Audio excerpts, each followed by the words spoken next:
एक घने जंगल में एक बंदर और एक लंगूर एक ही पेड़ पर रहते थे। बंदर बहुत चंचल और घमंडी था।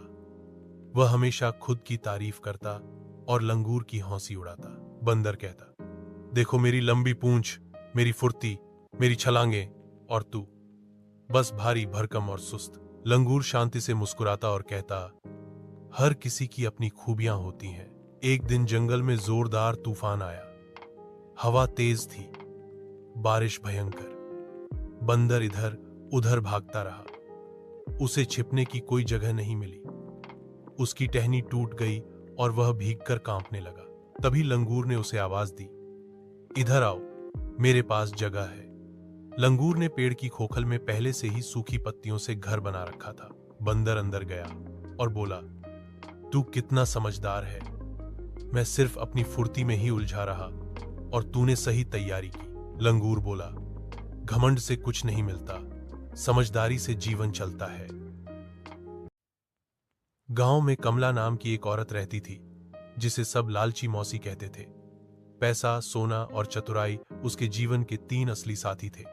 कमला की छोटी बहन रीना शहर में स्कूल टीचर थी, ईमानदार और समझदार। रीना का एक बेटा था, राहुल, जो साल का, जिद्दी लेकिन अच्छे दिल का लड़का था। एक दिन रीना को शहर के बाहर 3 दिन के ट्रेनिंग के लिए जाना पड़ा। उसने सोचा, राहुल को कमला के पास भेज देना ठीक रहेगा। मासी का घर भी देख लेगा और गांव की हवा भी मिलेगी, रीना ने सोचा। कमला ने पहले दिन राहुल से बड़ा प्यार दिखाया, हलवा बनाया, कहानी सुनाई। राहुल खा, उस था। पर दूसरे दिन से काम शुरू हो गया। बर्तन धुलवाना, पानी भरवाना, सब्जी लानी। राहुल चुपचाप करता रहा। एक दिन कमला बोली, पीछे के आंगन में खजाना छुपा है, अगर तू मदद करे तो आधा तेरा होगा। राहुल दिन भर गड्ढा खोदता रहा, लेकिन कुछ ना मिला। थक कर उसने मां को चिट्ठी लिखी। रीना तुरंत आई, सब कुछ समझी और राहुल को लेकर चली गई। उसने कहा, तुमने लालच में अपने ही भांजे से मजदूरी करवाई। रिश्तों का मोल पैसा नहीं होता, सीख। लालच से रिश्तों में दरार पड़ती है। सच्चा खाना प्यार और विश्वास होता है। बहुत समय पहले की बात है। उत्तराखंड के एक ऊंचे पहाड़ी जंगल में बर्फ की मोटी चादर बिछी हुई थी। वहीं एक छोटी सी लकड़ी की झोपड़ी में अकेली दादी रहती थी।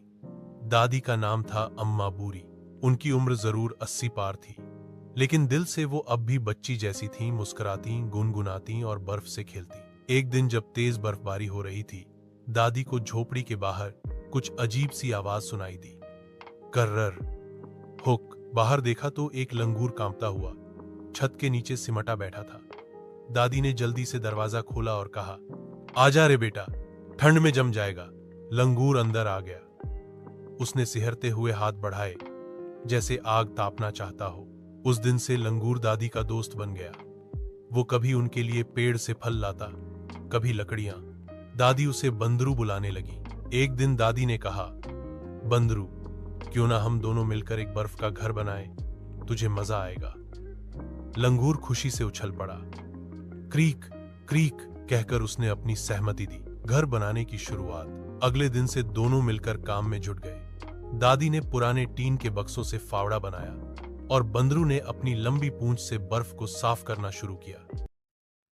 चमकीले सूरज के नीचे रामू अपने हरे भरे खेत में मेहनत करता है, जो उम्मीद की किरण है। उसके विचार उसकी पत्नी और बच्चों की ओर चले जाते हैं।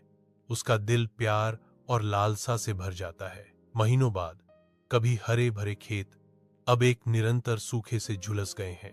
रामू ऊझा के बीच खा है। उसकी आत्मा अपनी बर्बाद फसलों को देखकर कुचल गई है। वह चिंता से व्याकुल है। अपने परिवार को भूख से पीड़ित होने के विचार को सहन करने में असमर्थ है।